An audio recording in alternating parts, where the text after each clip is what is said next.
Welcome in, welcome in. For those who are new here, for those who don't know who I am, my name is Mr. Richard. You can call me Mr. R, Mr. Moneybags, Mr. Awesome. As long as you put a Mr. in front. Call me what the freak you want, as long as you put Mr. in the front. A lot of people ask me like where the Mr. Richard thing even starts. Is that what's up? I see you. Damn, that was quick. Y'all hopping in here fast. A lot of people ask me where the Mr. Richard thing comes from. One of my, I ain't gonna call her my mentees, but she showed me a lot about buying real estate, and she was a loan officer, and she was showing me what's like debt servicing ratios, and I had no clue what the hell that even was. So I keep it kind of short. Debt servicing is when you buy a property, and the property's rent pays for the property. So, for example, you buy $100,000 house and the rent for that area is $1,000, but your house payment is $1,200. If your house payment is 12, but the rent is getting is 1,000, then that's below the debt service amount.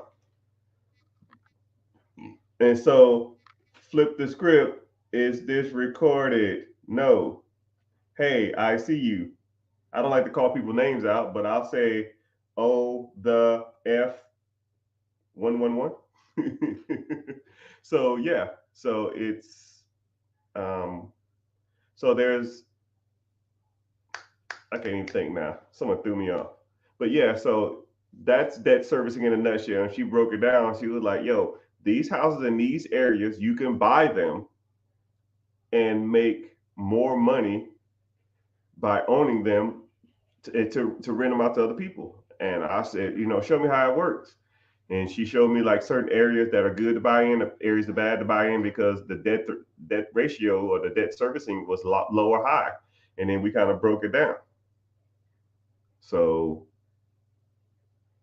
yeah, it was kind of a cool experience. And then she kind of showed me that. And every time I talked to her, I would call her yes sir, no ma'am, yes ma'am, no ma'am, and I would call her Miss Martha. And she was like, you don't have to call me Miss, right? She's old now, man. She's retired. She's been buying and selling properties for like 50 years or something. She's probably like 90 years old. Her husband passed away recently. I should call her and say this up, but she um she's like, don't call me Miss because it made me feel old. I said, well, it's a respect thing. She said, okay, cool. Well, if you call me Miss Martha, I'll call you Mr. Richard. And what happens is she said that, hey, Mr. Richard, I have a person who has a property for sale. Go meet them or go call them or they'll call you. She said, okay, cool. They'll call me and they say, hey, is this Mr. Richard? And I was like, oh, yeah, that's Mr. Richard. And then you know, I'm on a little weird rant, but that's how the name Mr. Richard came from because it was like my first mentee or mentor who kind of showed me the ropes on real estate and who introduced me to people and they would introduce me as Mr. Richard. So that's where the whole thing kind of comes from. So, yeah. Anyways, how y'all doing? What's going on? I see some people checking in. We streaming live all over social media. We have YouTube's in the house. I really appreciate y'all being there. The number one stunners in the house. What it do though? I see you in there. Instagram got a couple people in here. I see y'all. Let's see where else. The talk has a few people in here, but we streaming all over Facebook, YouTube, Twitch, Instagram, Twitter, and TikTok. So what we're going to do is today we're going to we're going to do just a straight freestyle. You know, a lot of people always want to ask me different questions, so just comment your questions, and I'm gonna do like just rapid fire.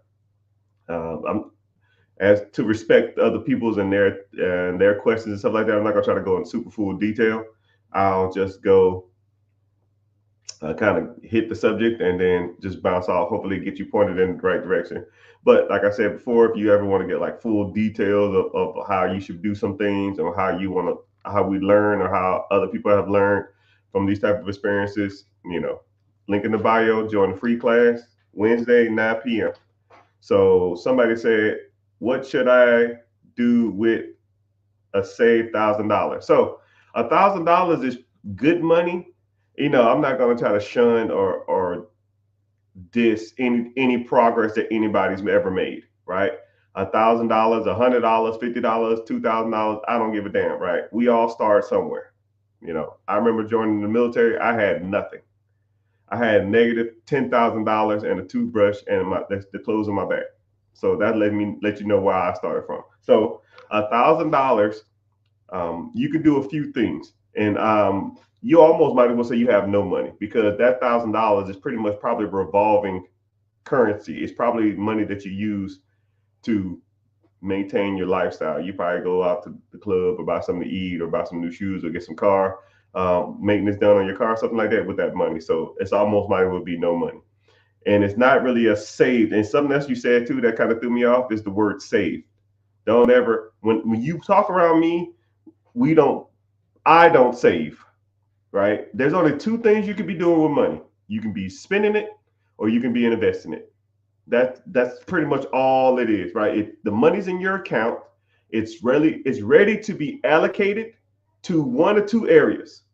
It goes into a pot that you can spend on money on for your daily expenses, or it can be allocated towards investing.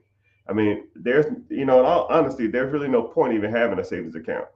I always somebody said something about Dave Ramsey the other day, and Dave Ramsey says your first baby step should save up $1,000, and I was like, well, why? Or have a savings account? Why? I mean, if you have, I mean, hell, here's a business account right here, you know,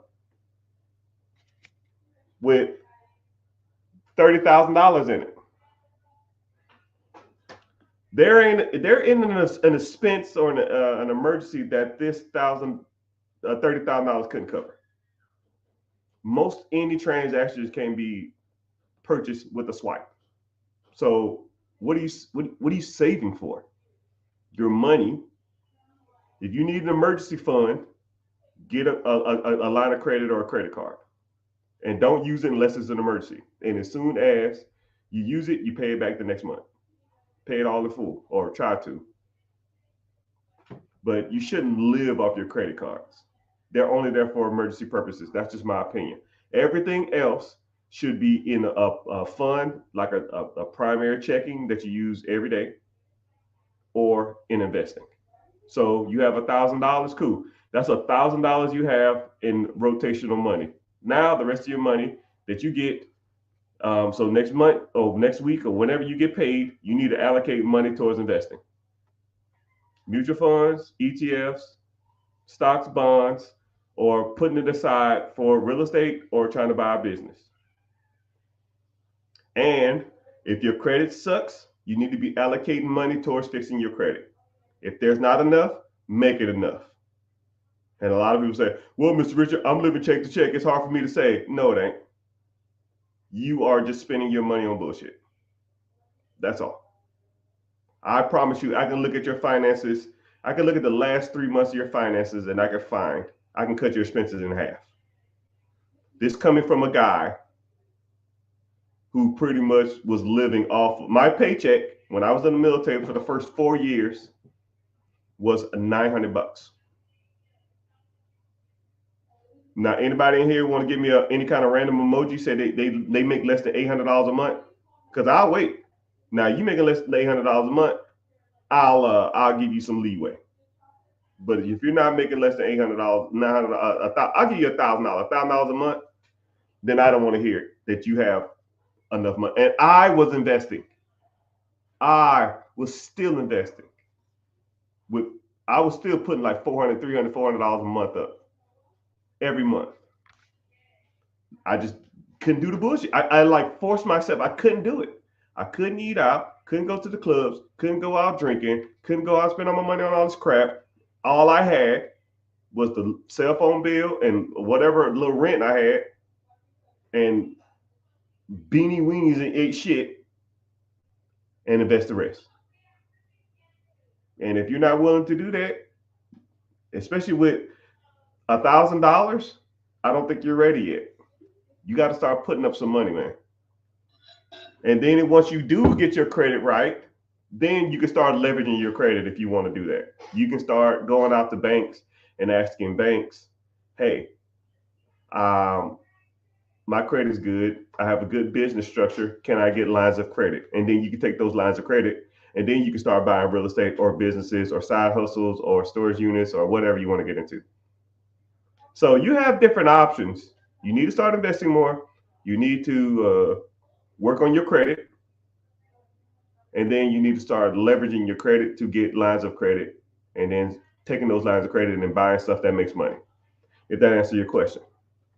But that's what you need to do with $1,000. If you want details, you want me to break it down for you, or you can point you in the right direction on the different types of investments, different types of real estate you can be buying, different types of ways to leverage your business credit, different types of ways, different types of businesses you can buy.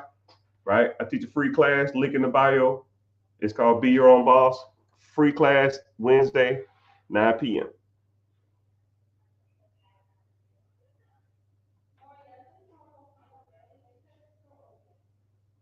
Overcome and conquer. What's happening? What's up? Got that thing fired up. Do Mr. Richard, do you have any knowledge over real estate?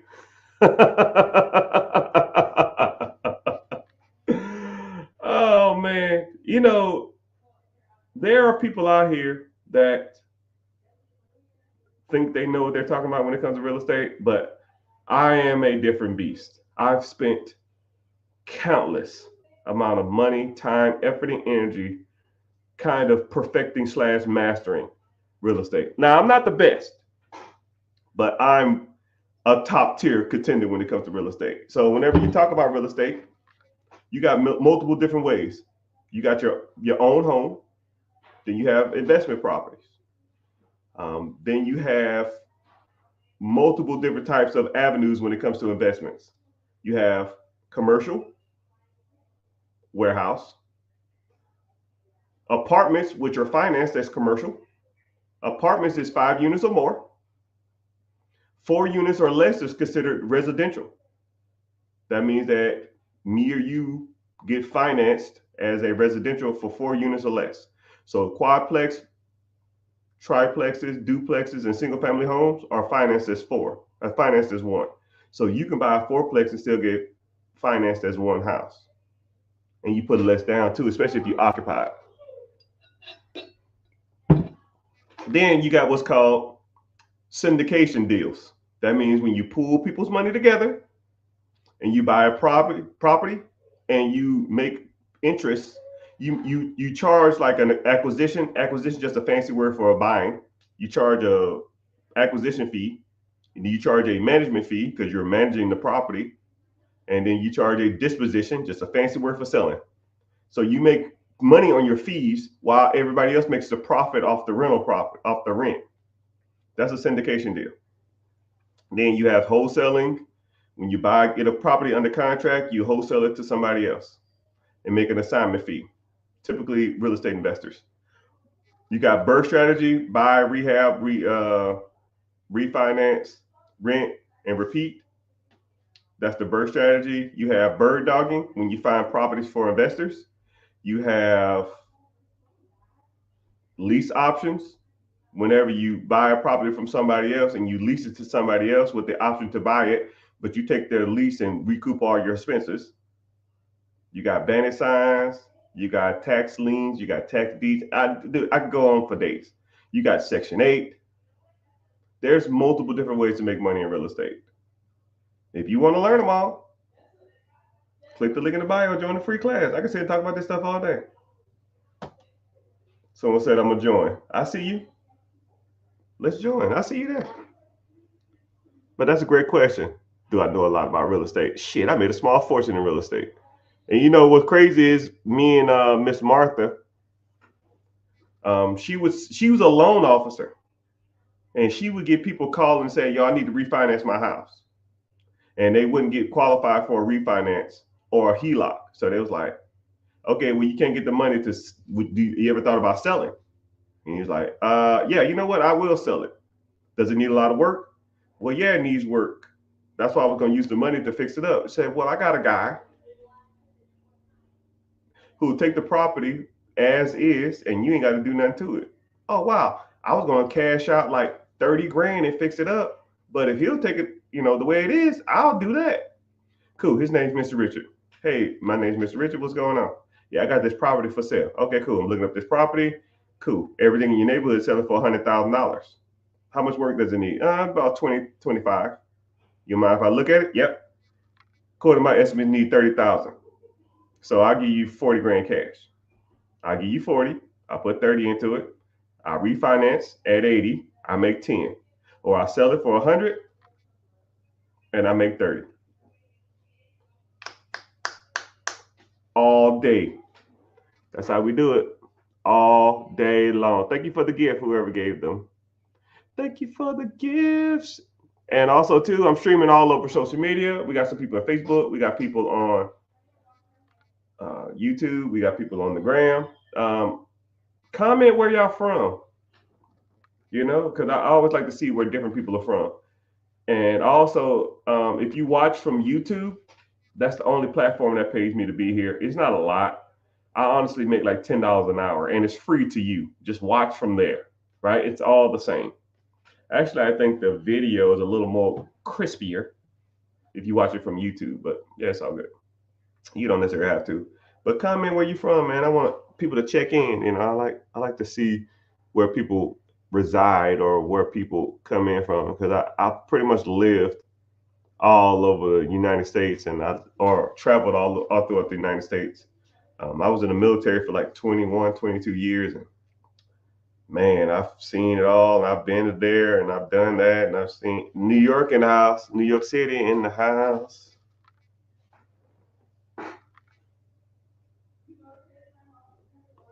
Someone said, "Is there someone imitating me?" Yeah. So if you ever get a message from a profile that looks like me, it's not me. Just block them. Especially if they're talking about some crypto or something like that. Gainesville, Gville in the house. Miss Red.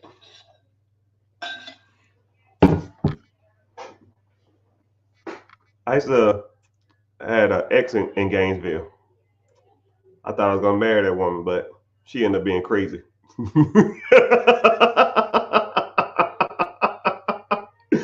No, man, I'm joking. We just, life, you know what I mean? Life happened, you know? It is what it is, though.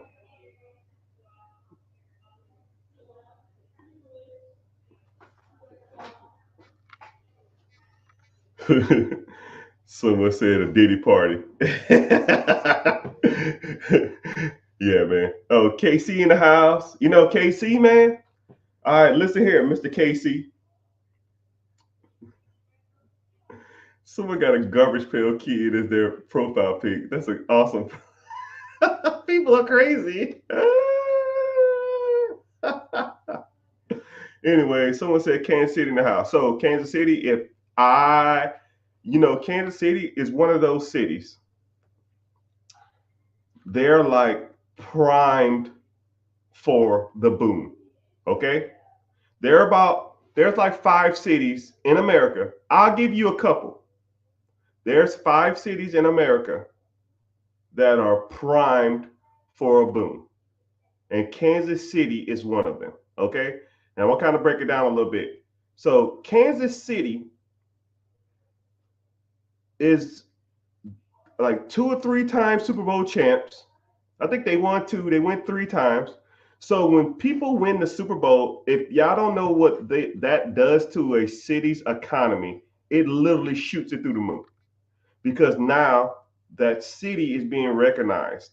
Remember, like Dallas did the same boom in like the 90s. Dallas was not a major city like it was back then, but when Dallas Cowboys used to win a lot of Super Bowls, like 3 out of 4 back to back to back to back, the city boomed, because a lot of times people will spend their money on sports memorabilia and they don't know who to root for, especially if they just become fans. So they'll just default follow who wins. People like to root for the winners. Okay. So the same thing with Kansas City. So if someone said, and then now when people start rooting for a team, they'll start, are you from there? No, I'm not. But then they'll start affiliating and start associating themselves with that city by default. And they'll tend to gravitate towards that. And then now the city has the influx of money, sports memorabilia, the teams coming there and spending their money, all that kind of stuff like that. So the city will accommodate that, right? The city, like if you look up the population of Kansas City, um, let's say before they start winning Super Bowls, I'll say 2019 to 2024. It's got to be. I'll even do some quick research, right? KC Pop Kansas City population growth. All right. So it was 1.9 million in 2019. Now it's 2.4 million. So that city population has grown 500,000 people in 5 years. That's 100,000 a year. So what does that mean? If your city is growing 100,000 people per year, that's on average like 8,000 a month. Where are these people going to live? Where are these people going to work? They need jobs. They need homes. I see you. So those cities have to accommodate those people. So they're giving loans, grants, funding, infrastructure to people, right? So if you was a commercial builder or a residential builder, they're going to cater to your contracts because they got to get people homes. And then Kansas City also just put in a bid for the World Cup. I think the World Cup will be here in 2026 or 2028. I'm not sure. But they're going to play in random cities all throughout the world, all throughout the United States. So I know some will be in Miami, some will be in New York, some will be in LA, some will be in like Houston or Dallas. And Kansas City wants to host some of the World Cup games. To host those type of structures, you need the infrastructure. And then they want to host, and then when the Olympics come, they want to host some of the city, some of the things they want to put in the bid for the Olympics too. To host that kind of people, you got to have the infrastructure. So Kansas City, I'm absolutely right. What do you mean I'm right? I know I'm right. I'm trying to tell you. Shoot. You think I'm out here playing, twiddling my fingers?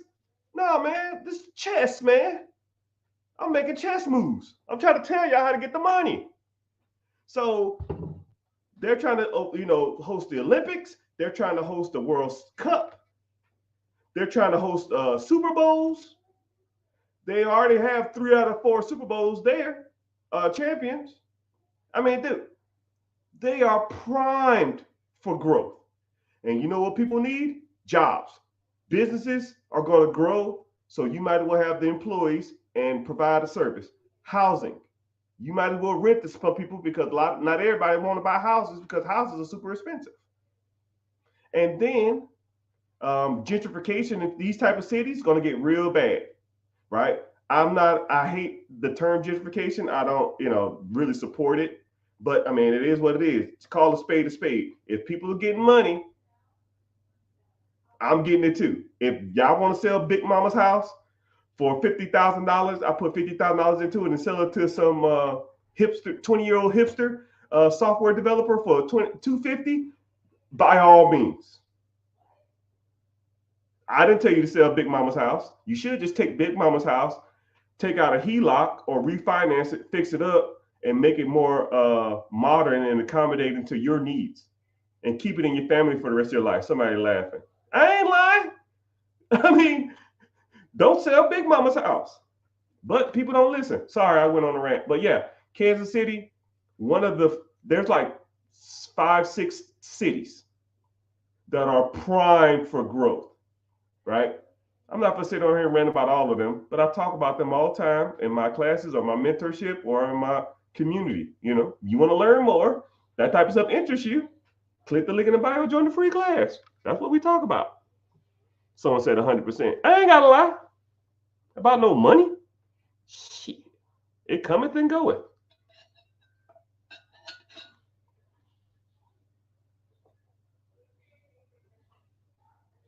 Someone said I like the drip. I like you. No Diddy. All Diddy. I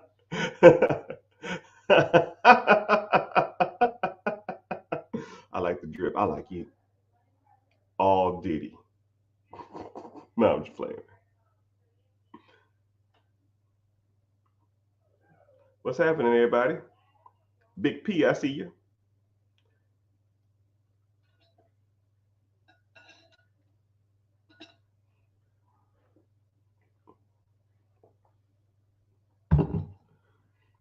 Someone said,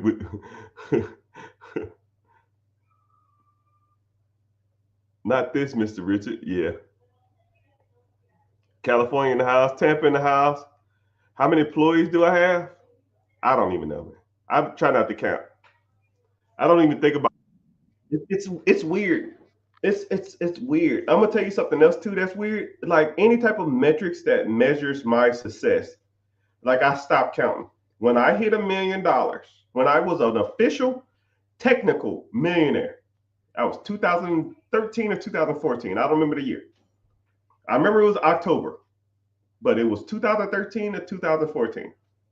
I called the missus in, and I was kind of old school, right? I had like ledgers, and I would add up all the money I had, all the real estate I had, all the income I had, all the debts I had, and then I would put all the debts I had, right? And then I would have like a ledger, but it was all on like a computer, but it was all just typing, but I would write it out too. And I did it, and I submitted it for that. I did it like I call it a year in review.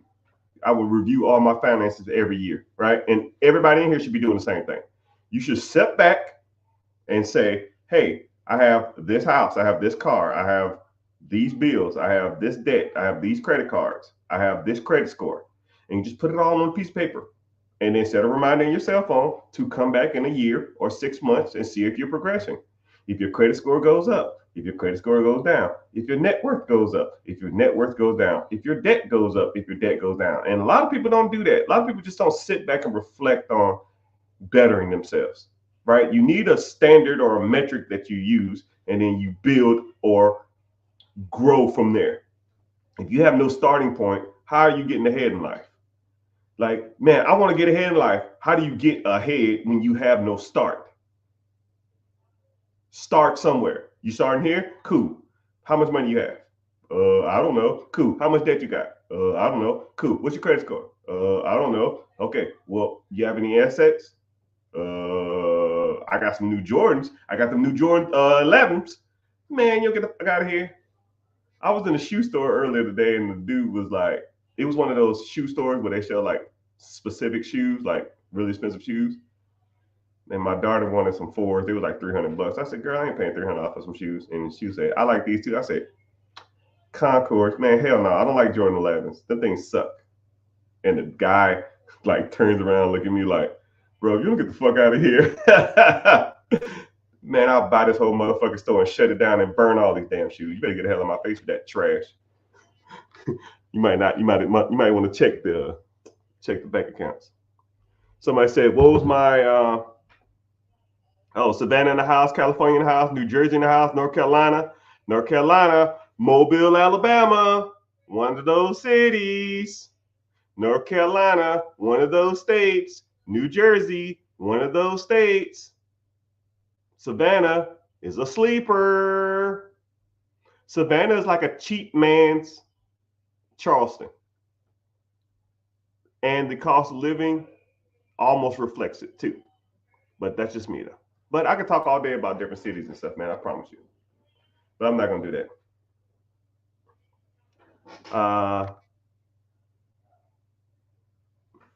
How can I get in contact with you or your people so we can set something up? Oh, hell yeah. So if you want to learn more about any of this progress or any of these systems or anything that I have to offer, click the link in the bio, join the free class. It's called Be Your Own Boss. I have a class Wednesday at 9 p.m. EST. You want to learn more? You learn more. You want to learn from that? Go from there. And then we can figure some stuff out. You want to do one-on-one? You want to do some consultation? You want to do some coaching? You want to start building real estate? You want to buy a business? You want to get into investing? You want to get your credit right? We do it all, right? And none of that get rich quick crap. None of that. I don't play that shit, right? If you got some people come to me like, yo, bro, I got $5,000. I want to turn it into 50, 50, $500,000 by the end of the year. Like, you better keep strolling. You better go with some crypto or some shit. You better go damn day trade or gamble and do some parlays because it ain't happening here. It is not happening. Don't happen that fast. First of all, it ain't even a lot of money. And then you want to damn turn a damn chicken nugget into a damn chicken farm. It ain't happening, right? It takes time. You have to build up some systems, build some stuff out, and then kind of go from there. What is the first thing I can do to leverage my 720 credit score? Yeah. You need to establish business credit. First of all, you need to establish a business. You need to establish yourself as an entity because you as a person, for lack of a better terms, ain't crap. Banks, financial institutions hate people. I'm going to say it again, and I'm not trying to be a butthole. They hate you. Banks don't care about you. You are an inconvenience to a bank. A bank's job is to do one thing.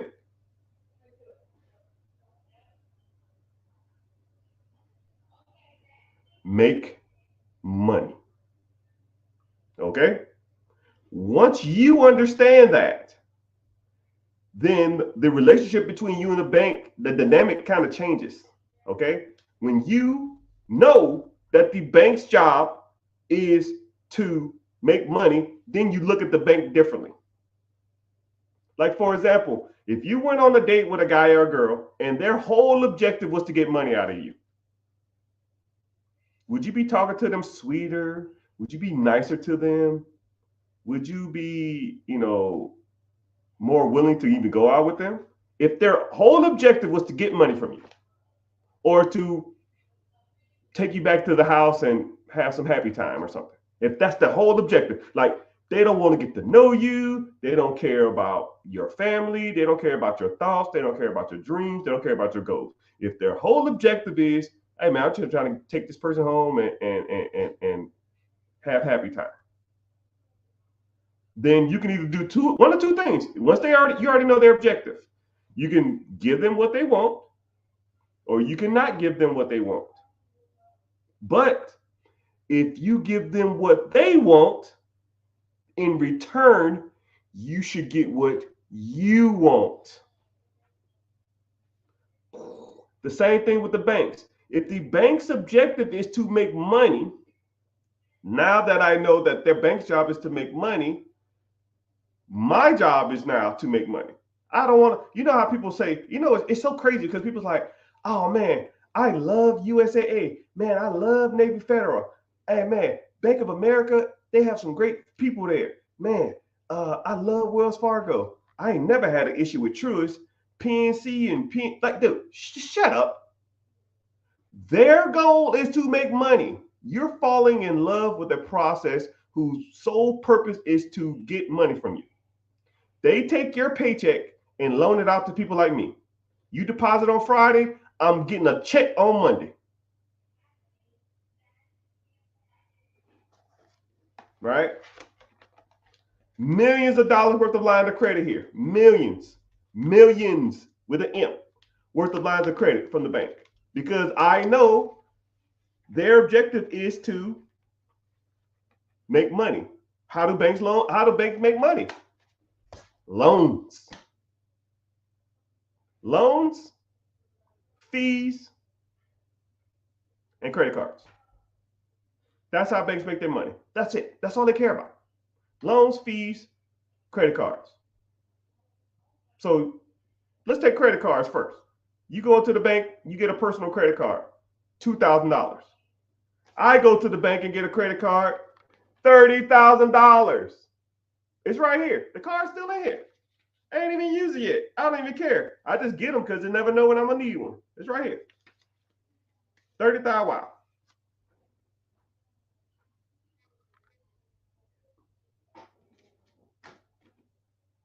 You go get $5,000 and it shows up in your credit. I get $30,000 and it don't even show up on my credit.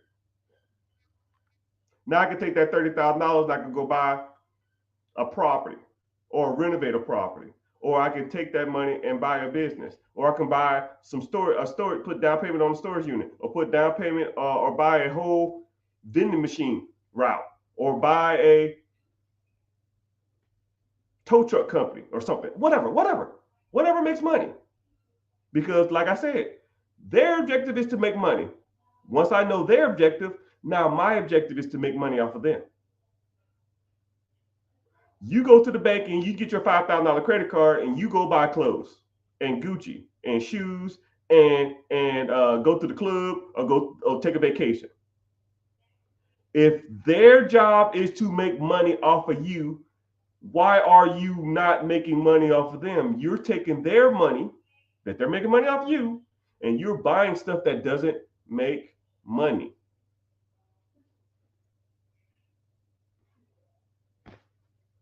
Understand the role, understand the dynamic. It's a give and take relationship. They take from you, I take from them. They take from you, you give to them. Shouldn't be like that. Understand the dynamic of there. Next, fees, ATM fees, late fees, overdraft fees. Man, I had an overdraft fee in 8 years. Right? Their objective is to take their money. I'm not giving them no fees. I'm sure y'all probably out here still sliding and bouncing checks. Fuck that. Next is loans. Car loans, business loans, house loans, personal line of credit loans. Does a car loan make me money? No. So I'm good. Does a house make me money? If you live in it, no. If you rent it out, yes. So I like that loan. Does a business loan make me money? You buy an existing business that already has cash flow, you take the cash flow and you pay off the loan. Debt servicing 101. Sure.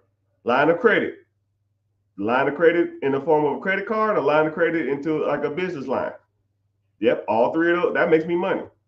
So credit, so cars, nope. Businesses, yep. Real estate, yep. Lines of credit, yes. They're there to make money. You need to be there to make money. Y'all whole dynamic of even understanding banks are wrong. I don't even know how I even got on this question. Oh, let me see. Oh yeah. So yeah, you need to start leveraging your credit from the banks. I went on a rant about that, but yeah. Someone said, how you going to how the F you got yo cam this like this? I almost want to address this and I almost don't. I don't know what that means. How do I got my camera like this? I don't know. Technology 20 welcome to the future. I don't know what the hell that means, man. But I am streaming over multiple platforms. I have a software program where I stream over multiple platforms. So I'm live on 2 Facebook accounts. I'm live on YouTube. I'm live on Twitch. I'm live on Instagram, 2 Instagram pages, and I'm live on Twitter and I'm live on TikTok. So that's how I do it. I have a software program where I take the live stream and put it there and it sends it all out. I don't know what your screen looks like. But but yeah, that's the answer to your question. Should I just carry cash or what? Oh, hold on, let me help you out. Cash, cash Bro, don't even fucking get me started with this cash shit, right? Every time I see a rapper or entertainer or some damn celebrity walking around with wads of cash, that is the most bullish shit I've ever seen in my life. It drives me insane when I see celebrities carrying cash. I don't know. I'm gonna put y'all on some real money stuff. Have you ever tried to deposit or withdraw a large amount of money? Like anything damn near over $10,000, it's like pulling teeth. And anything over $50,000, you got to come back. If I go to the bank right now, hey, this account right here has, I don't know, $600,000 in it. I need $50,000 cash. We don't carry that kind of cash on us. You can fill out this slip and you got to come back. Let's say, whatever day it is, you got to come back in 3 days to get your money.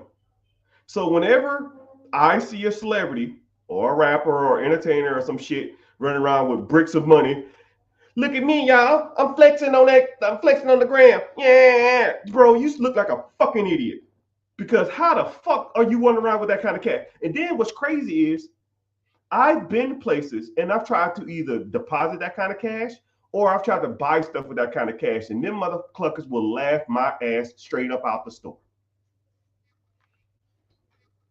You ever tried to buy? You ever try to go to like Mercedes Benz and buy $100,000 car cash? Them mother cluckers will literally laugh you out the damn store. They will say, "Yo, bro, get. We can't take this. Nobody's taking cash." And then when people tell me, "Oh man, that's the street life. That's how they roll. They must have been paid in that kind of money." You know how dumb that sounds? You know how dumb that sounds? It's almost like as dumb as it sounds. You ever watch the movie Ray Charles? The movie Ray? I'll give you a quick synopsis if you haven't. In the 1960s, Ray Charles used to take road, he used to go on tour.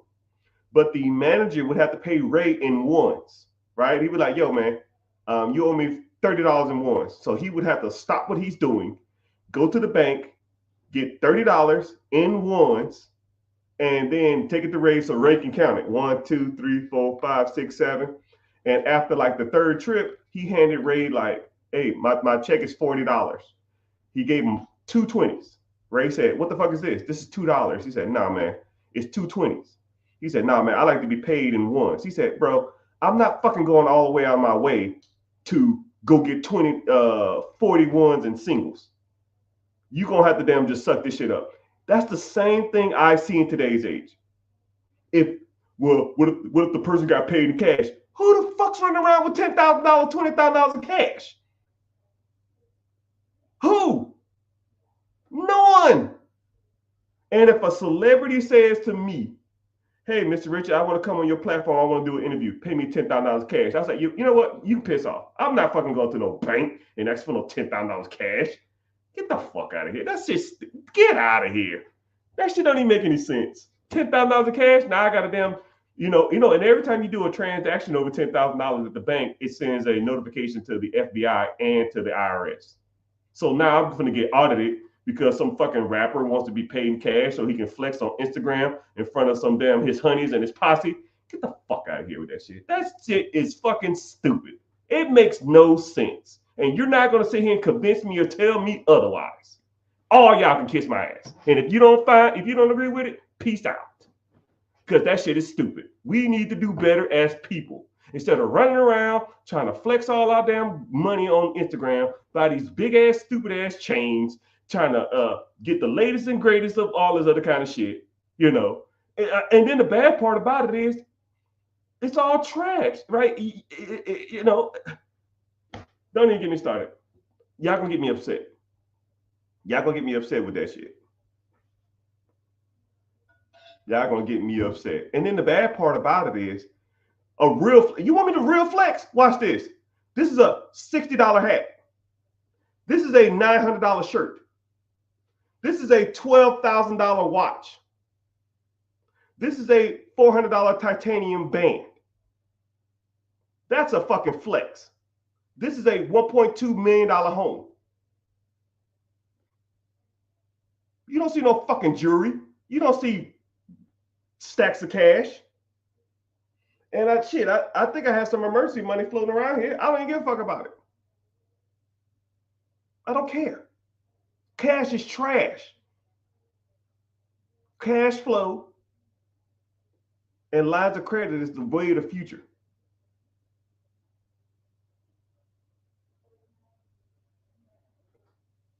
You think I'm running around here with $10,000 damn necklaces on? You know how dumb that shit looks? It's a psychological thing.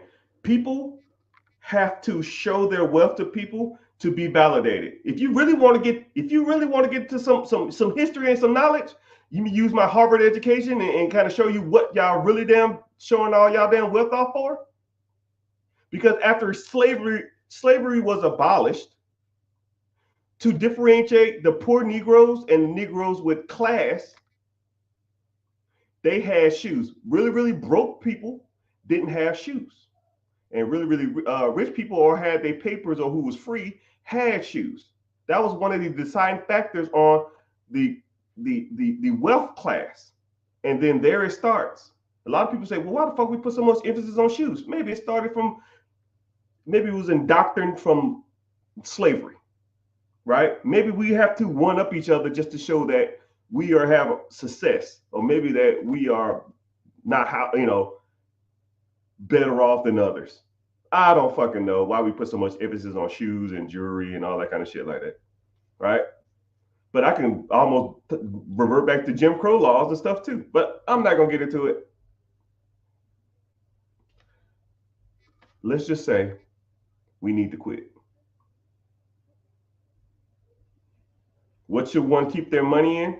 Real estate and businesses and investments. Your money should be making you money every day, all day while you're sleeping. If you woke up and your bank account was the same amount it was yesterday, you are messing up. You know, a great quote. If you're gonna go to bed broke, you shouldn't have took your ass to sleep.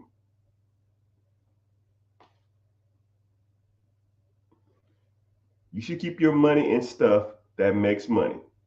Point, period, blank. And if your money is not in anything that makes you money while you're sleeping, you, my friends, are messing up. No one gives a shit about your grill. No one gives a shit about your Cuban links. No one gives a damn about your bedazzled fucking Patek Philippe.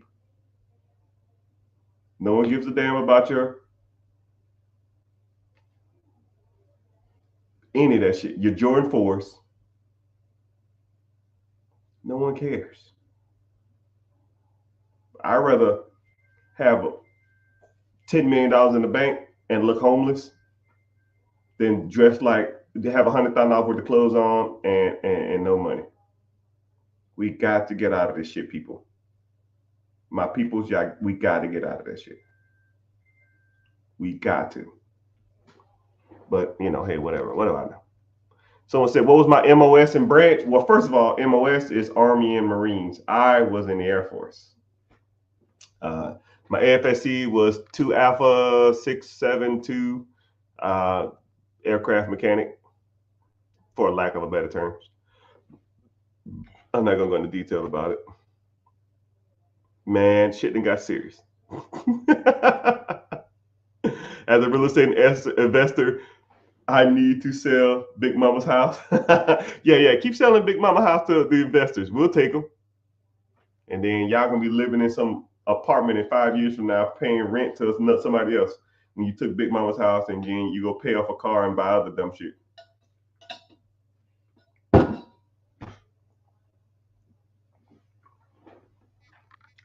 And someone said, well, you keep your money, it damn sure ain't in damn jewelry. Right? So is buying jewelry an investment? Help me out. Is buying a grill an investment? Somebody right now is getting a grill sized. Somebody right now is putting on a Jesus piece. Somebody right now is wearing a damn busted out damn AP or a busted out Rolex, right? And I'm gonna put you on some real games, right?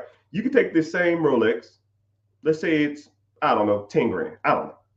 You can bust it out, put all the damn bedazzled and all that kind of shit in it.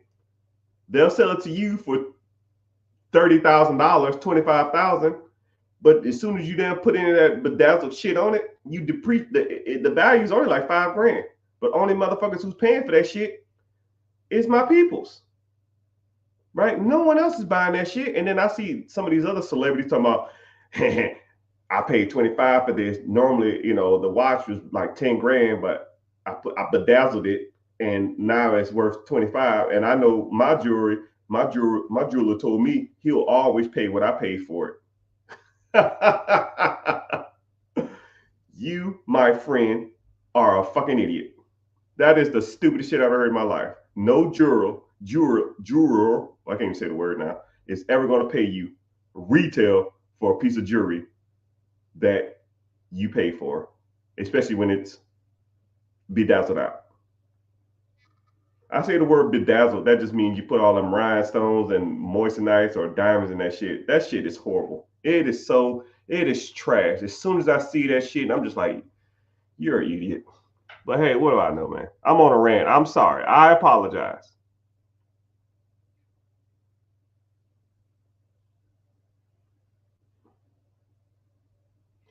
Someone said the best way to invest $30,000. Uh, I would do a couple things. One, work on my credit, and then I would deposit the $30,000. Let's say you had $30,000 into your checking account. If you invested $30,000, then if you put $30,000 into a property, then the $30,000 is gone. Put you on some more game. Let's say you put $30,000 into a brokerage account or to a ETF or a mutual fund or index fund. And then now that account is drawing interest, you can go to the bank and you can take a loan out against your stocks. It's called a portfolio loan. So a lot of people don't even know that's a thing. How do you think rich people buy shit? You think Jeff Bezos or Elon Musk or Mark Zuckerberg sell their fucking stocks in their company to buy a house? No. Because if you sell stocks, it's called a taxable event. If you sell some of your stocks, you pay capital gains tax on those stocks. So what really rich people do, or just regular rich people like myself, you borrow against your portfolio. Debt is non-taxable. It doesn't trigger a non-taxable event. So if I have, let's say, $10 million in an account, and I go and say, hey, I want to borrow $9 million, they're going to give me a line of credit for $9 million.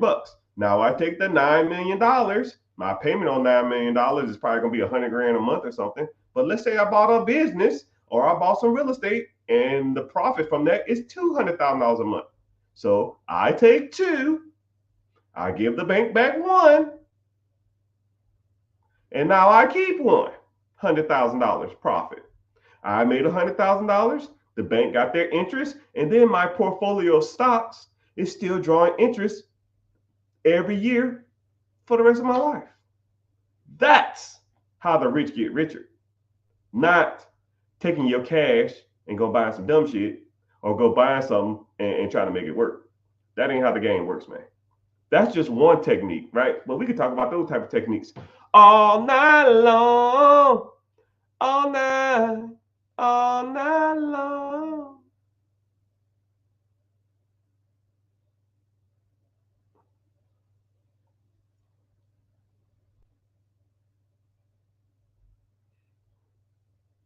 Mr. Richard, what's happening, Mr. Richard? Someone said I went to Harvard. Yeah, I'll look. Actually, I was here. Actually, I was in here right now. Actually, I need to finish. Look, boop, look, I'm logging in.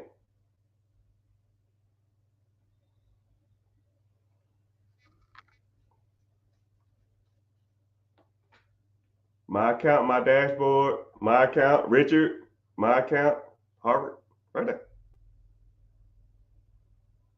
Financial aid, past classes, all of that. Yes. I went to Harvard. I'm technically still in. I have I haven't even finished my program, but it's almost like it's like going just to go. It's just a money grab, man, and it's so annoying. It's like only reason I would finish just to say I did it.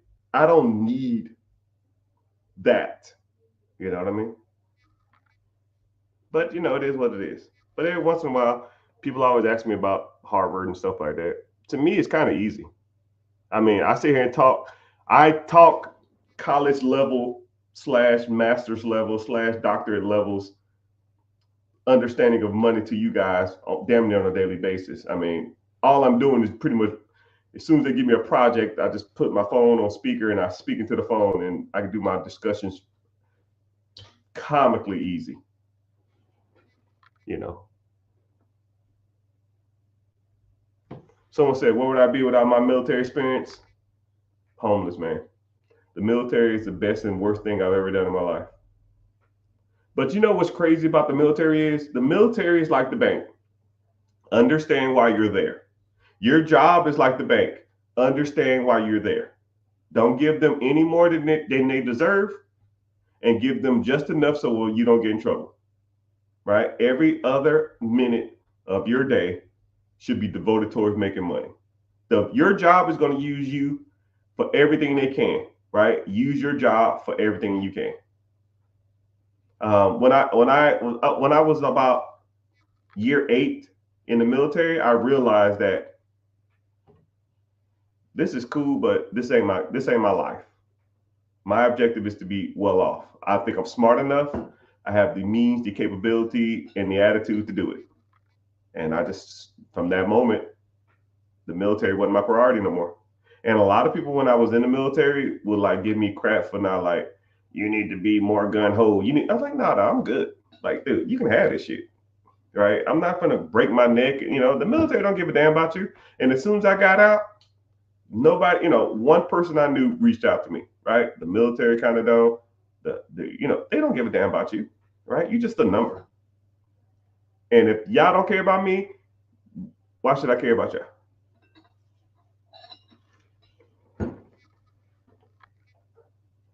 But I appreciate my training. I appreciate my paycheck for the rest of my life. How about it? Someone said Elon Musk took a loan on his portfolio to buy Twitter. Yes.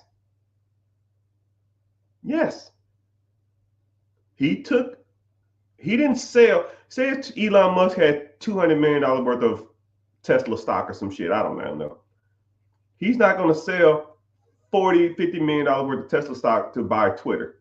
You got to pay taxes on that. 28% capital gains tax, 28% on $40 billion. You're talking $10 billion in taxes. That's dumb. Just take a loan out at like a 0.5% or 1%. Use the loan, which is non-taxable, to buy the company.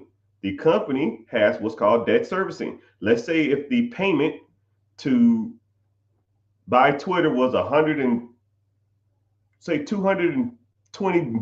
million a month on $40 billion. If he makes it, I think Twitter brings in like $400 million a month. So if they bring it in 400 million, your payment is 220. He literally is making $180 million a month with Tesla. It's crazy. It's nasty work out there. It's nasty. And that's how you do it, my friends. You don't use your money, use the bank's money. Why the hell are you using your own money? That's dumb. Once you understand that, then you kind of can have a better appreciation of the game. What is the first business that you started? It's kind of weird. I started the real estate company first, but I didn't know what I was doing. And then by default, I started the property management company, but I didn't know what I was doing. But, then it was kind of downhill from there. Not really downhill. It was just easier. It's kind of crazy. Once you already know for like getting shit done and people loan you money and you pay it back on time and you pay it with interest and you thank them for their they're loaning you money, and you say at any time, and then they're like, "Yo, man, I gave you, you needed $40,000 for this house, and I gave you the $40,000, and then 2, 3 months later, you gave me 45,000 back. Shit, you need any more money? No, not now." And then now people just pretty much beg me to take their money. I get freaking 40 emails a day talking about, "Yo, man, I got some money. You need some money?" Nah, man, nope, don't need any money. "You sure, man? I got money for you." Like, no, I don't need no money, man. Leave me alone. But that's just the way it is. But that's the answer to your question. Was the first business I started was the real estate company. I didn't know what I was doing. I was buying houses and selling them in my name. Then I said, "Yo, I need to get a business structure," because I watched some YouTube video and some guy said if someone hurts themselves on your property, they can sue you and they take all your properties. I said, "Okay, cool." I started. Every house I bought after that, I put in the LLC. I didn't know how to structure the LLC. I didn't know how to name the LLC. I didn't know how to damn go about doing it. I just know that I had to do it, and I just figured it out. So, kind of school of hard knocks stuff. Someone said it sounds like the penitentiary. Yeah, it has its ups and downs. Somebody right now waiting next to pay for their grill. See?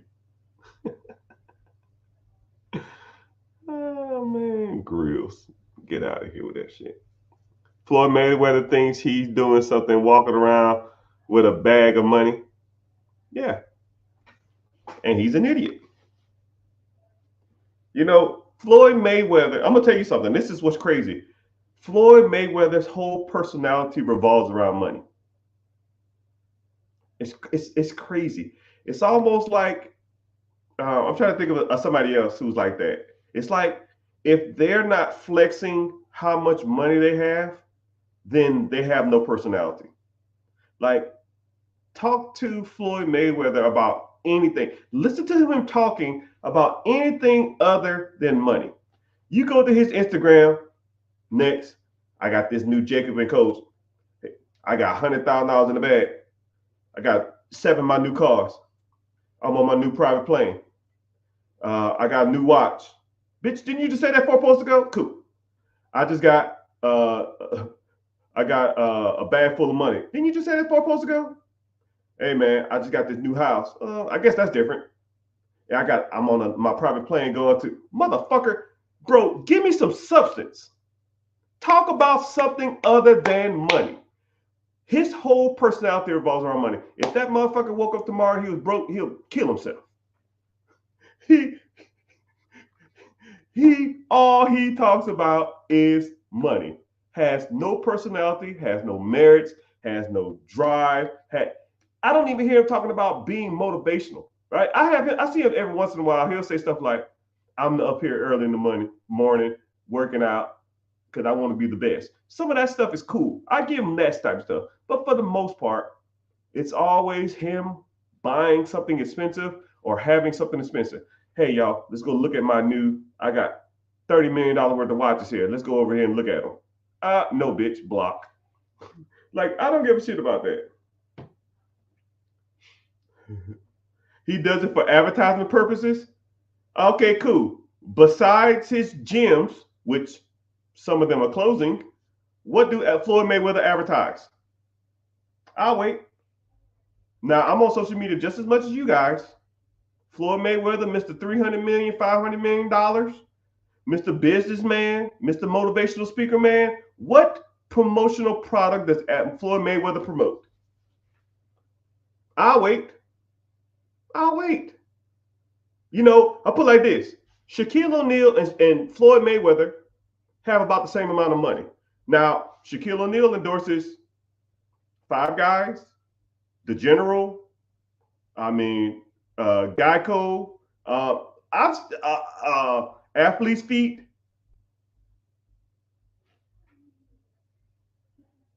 If you're using your social media for promoting, Shaquille O'Neal promotes on his social media sites. Floyd Mayweather, he promotes boxing. Come on, dog. Come on, man. Boxing. Come on, dog.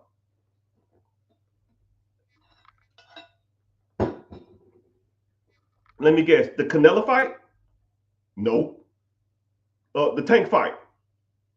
Nope. Or Ryan Garcia fight. He promoted that on his site? Nope. But he showed them fucking watches in that damn jet. I ain't trying to watch that shit. Block. Block. Floyd Mayweather has not provided me with any value ever in his life. Not a freaking one. Not a one. If y'all want to watch that shit or be entertained by that trash, be my guest. You can watch that shit all day. Don't bring that shit over here because it is trash. How is Floyd Mayweather showing off $20 million worth of watches going to benefit you?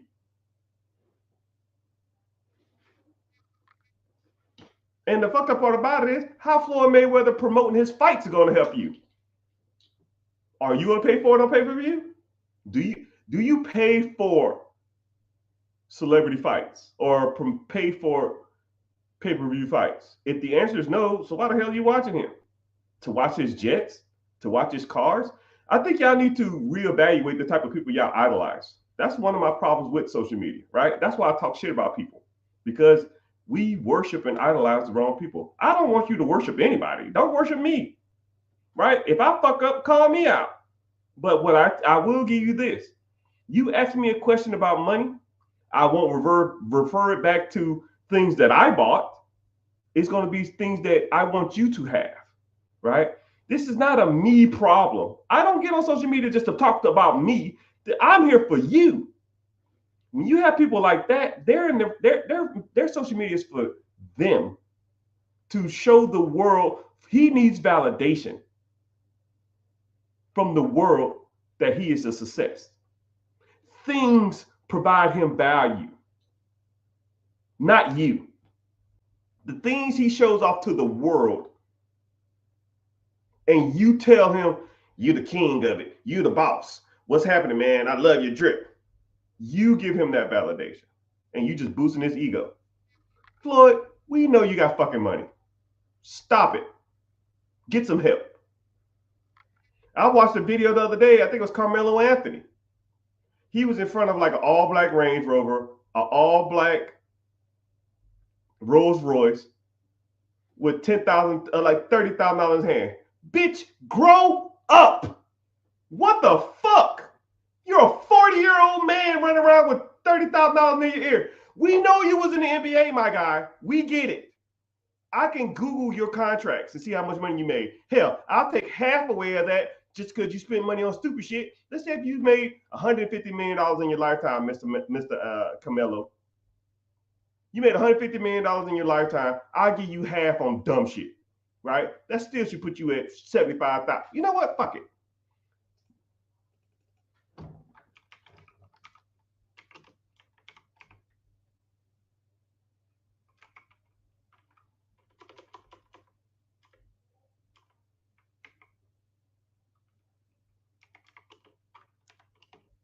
Lifetime earnings.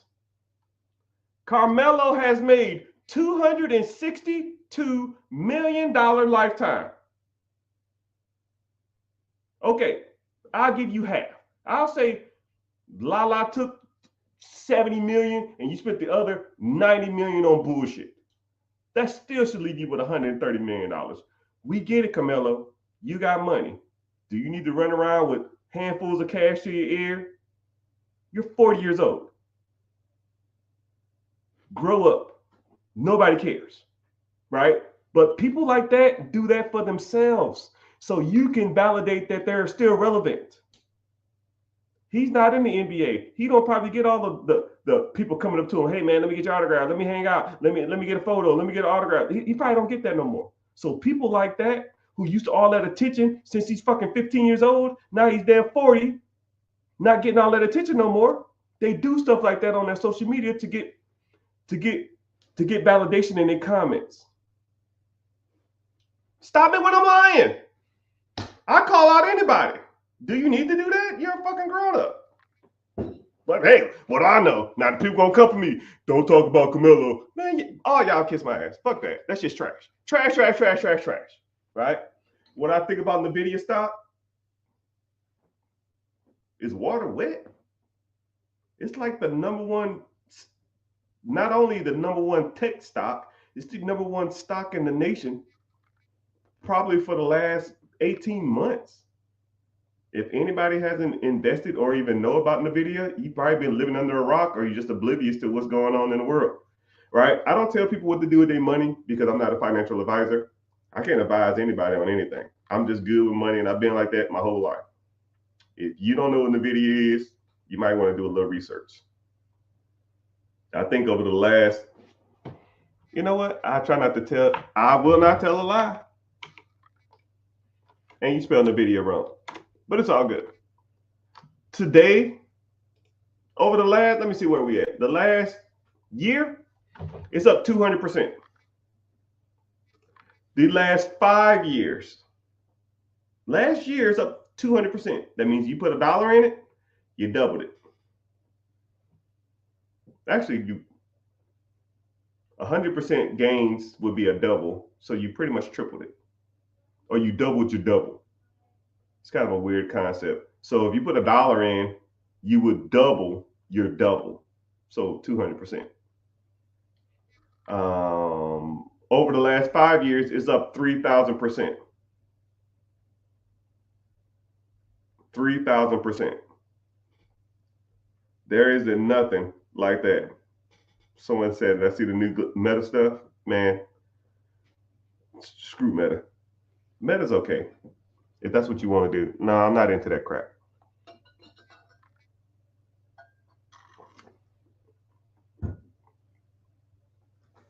Floyd Mayweather is not teaching anybody how to invest or get rich. Yeah, I love that comment. I'm gonna kind of harp on it a little bit more, then I'm gonna have to move on from the celebrity stuff because I don't want to hear it. Floyd Mayweather is not gonna talk to you about how to invest. He's not gonna talk to you about how to make money. He is an entertainer. Subcategory, a boxer. He can talk all day about boxing, but not everybody, 99.9% of all the people who listen to him about boxing cannot replicate that. Okay? We can't replicate being a great boxer. We just can't do it. So when he talks about that, nobody want to hear that. But he'll talk about jewelry and gold and private jets and shit all the time. We don't care about that. Right? We're done with that. This the new wealth here. He can't teach you how to invest his money because he does not know how to invest money. He might got some smart people on his team, but he don't know what the fuck he's doing. He doesn't invest money into stuff and see how it goes up and down. His team probably can sit there and talk to you all day about it. He can talk about how he made his money, not how to make money. And that's where the divide is with, and that's why I don't idolize celebrities when it comes to money. Right? Oh, Jay-Z's a mogul. Jay-Z's a great businessman. No, Jay-Z's a fucking great rapper. Now, can you rap like Jay-Z? No. So why the hell am I listening to Jay-Z about how to make money? Kevin Hart's a mogul. Kevin Hart's a great businessman. No, Kevin Hart is funny. Why the hell am I listening to Kevin Hart on how to make money? No, he can tell me how to tell jokes, but he's not going to tell me how to invest. Example, he opened up some vegan restaurants and them shits closed down.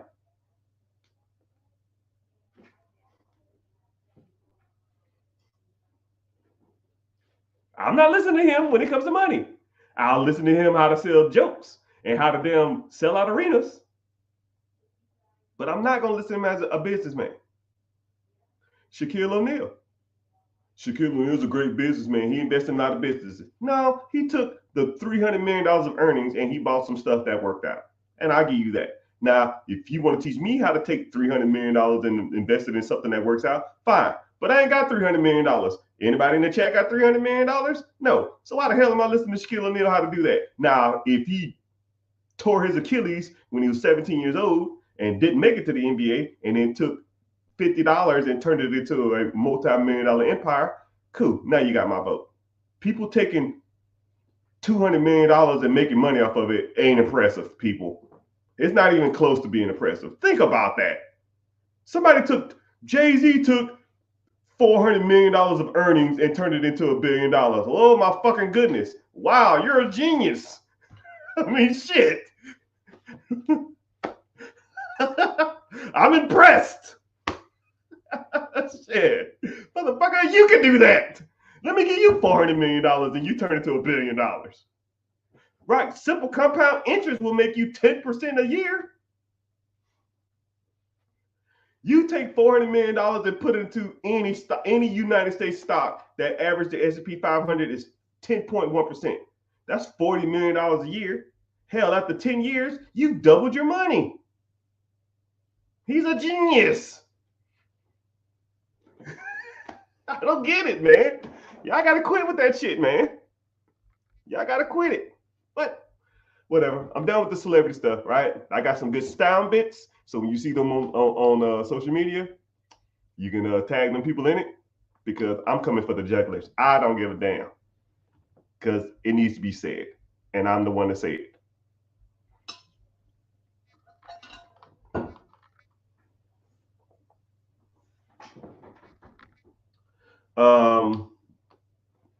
What's wrong with putting NVIDIA? So one thing about NVIDIA is an individual stock. You ever heard the expression, never put all your eggs in one basket?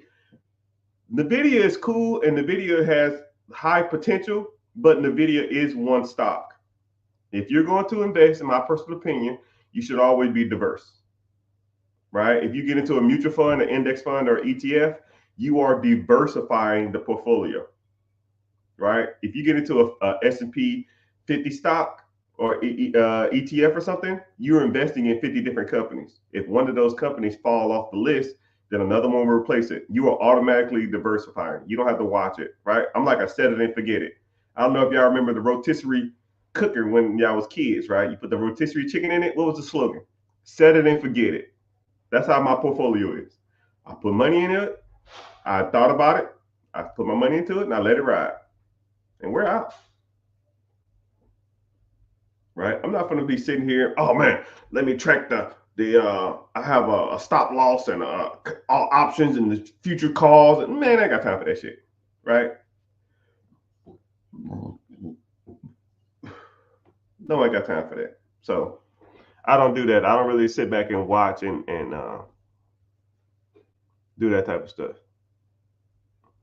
What can I do with good credit? So a lot of people always ask about credit. So one thing about credit is to get into credit, you have to understand credit. And to understand credit, you got to understand what good credit is. A lot of people don't even know what good credit is. A lot of people think they know what good credit is. Hell, let's do this. What credit score do you feel is a good credit score? Okay, let's do that. Because a lot of people say, yo, man, what can I do with good credit?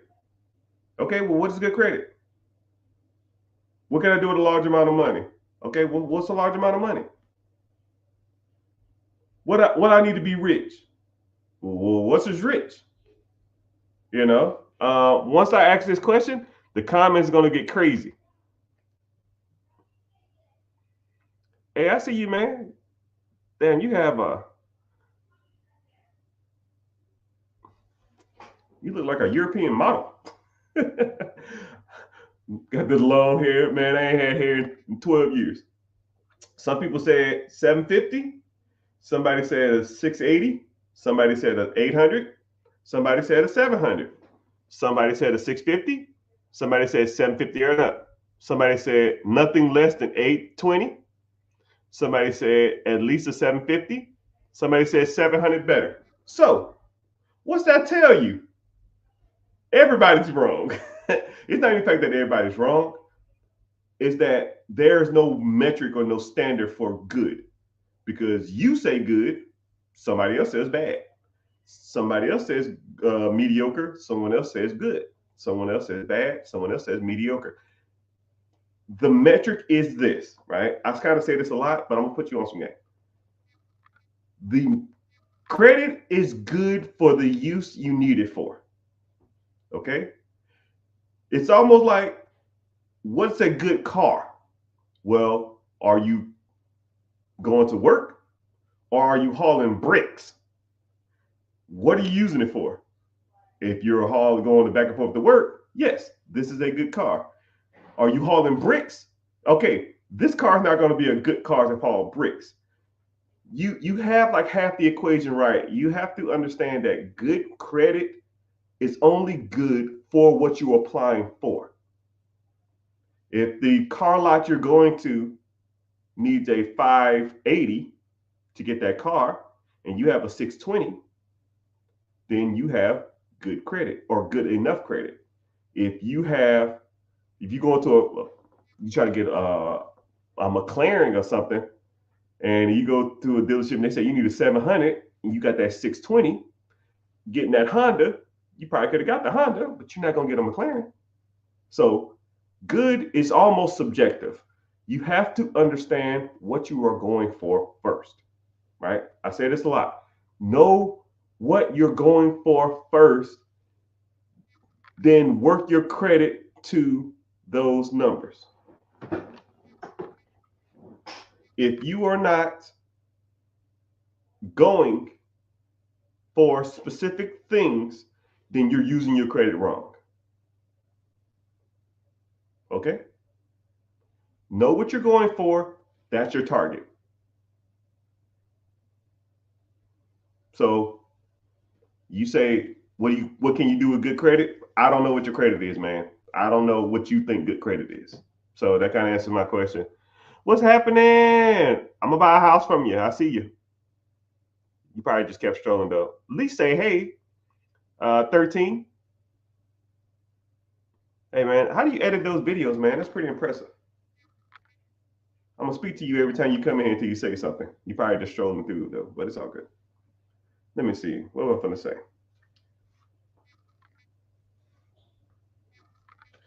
But yeah, so I'll kind of give you a quick little overview of that, and then um, I'm gonna probably head on out. I got some stuff to do. So a 520 is the standard for most credit, right? Anything over 580 is your starting point of credit. 580, you can get entry level credit cards and approved for a fair amount of cars. 620, and you can get an FHA, first time home buyer, first time house. You can buy your first home with a 580. So if you just want to buy an entry level car, if you want to get an entry level credit card and buy your first house, shit, 580 is good, right? But if you want to start getting into investment properties, you're gonna be about a 620. Investment properties, your second property, non-primary. If you want to get into some higher limit credit cards, you're gonna be about a 630 or a 620. And then if you want to get maximized amount of money in business credit and business funding, and or buy a business, pretty much get approved for like 98% of anything. It's gonna be about a 680. And a 700. Anything over 700, you're probably in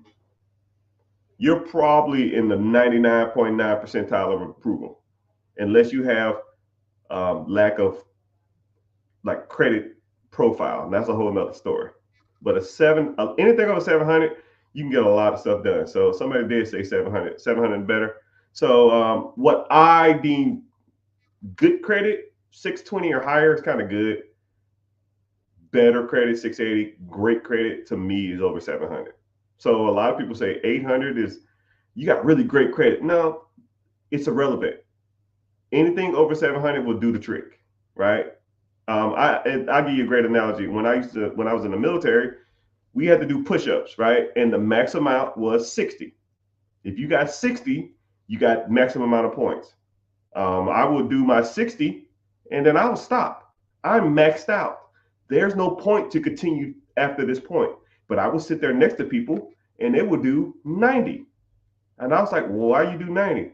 Well, I'm gonna keep going until I can't go no more. I said, dude, you're wasting your energy. You're 30 over the minimum. If my minimum is 60, you did 90. You're overkilling, right? If I need 680 to buy a business or get a business line of credit, why the hell am I focused on an 850 credit score, right? My 750 will do the job. Get over the hump, Get to work. Okay.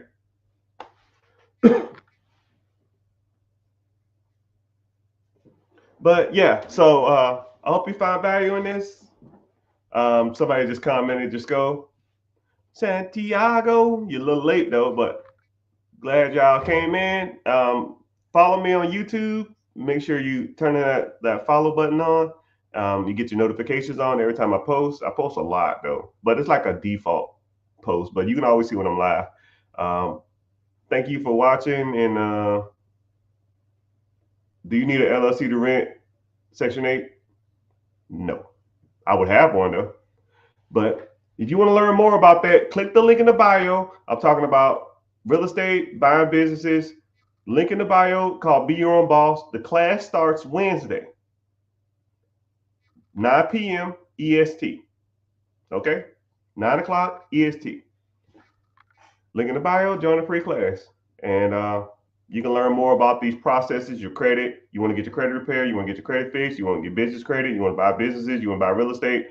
The whole shebang, you want to invest, ETFs, mutual funds, brokerage accounts, all that shit. We talk about it, right? I hate to cuss, sorry, auntie, but that's just my natural status to profanity. You know, they say people who cuss are smart. I guess I'm a genius. Ah! Make sure you follow on all social media. And later, dudes.